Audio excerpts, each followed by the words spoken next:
Hakeza kwa mpfula channel ya Matimba Emmanuel Maleki YouTube channel. Kombe subscribe ku channel yi kota ku kula ku fana na ti channel letin'wana. La ku khumba mhaka leya ya ku hayi loko ya ku pfuxeleni ka muvabyi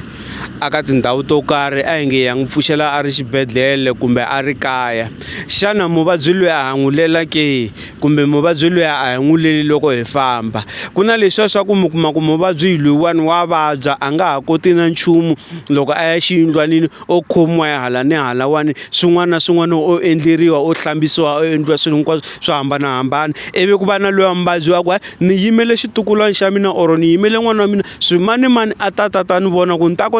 kota ku famba ni ya tlela vurhongo lebyikulu kumbe hayi ni yimele xitukulwana xa mina or n'wana swimanimani a ta ni vona kumbe ma nga hola mavabyi lamawani ma ni twisisa ivi mi kuma se ku fika nkarhi ni yile ni ya ni ya pfuxela hahani loko ni fika ni pfuxela hahani va ku hayi n'wana boti loyi i tina a ta ni vona ivi moya wa vona wu endle wu tsaka va va kahle ni swi vona ku hahani laha hi nga ku nkarhi wun'wana na wun'wana yi ngo no chaya loko ni fika laha se ku fika nkarhi wa mina wo ni famba ni tlhelela kaya a ni leli vanhu va ka hina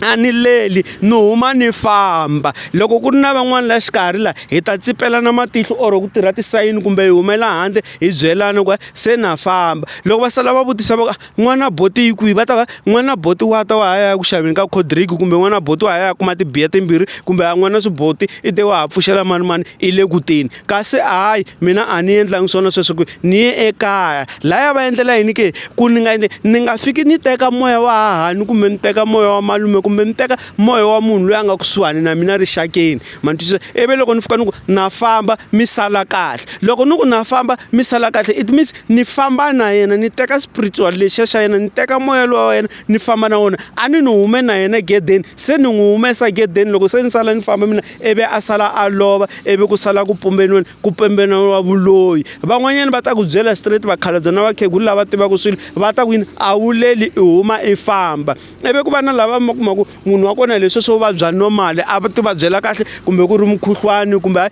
va vekeriwe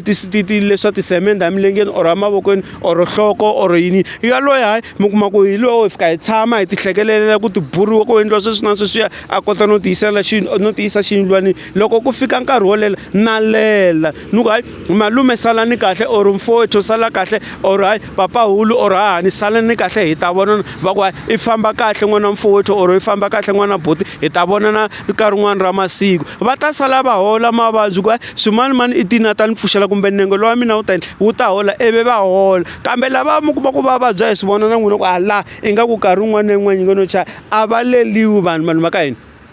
hi leswo swo mi kuma ku loko mi lela munhu luya loko se n'wina mi fambini va sala a lova se mi sala mpumbu wa vuloyi va ku swimanimani hi yena a nga dlaya mhani swimanimani hi yena a nga dlaya papa why kama luya yena a nga ti la va vabya va pfuka va va kahle mara ku lona ta yena hi xa mindzuku va endlela va pfuka va lovile because of what munhu luya i fike a va lela a ku na famba i teke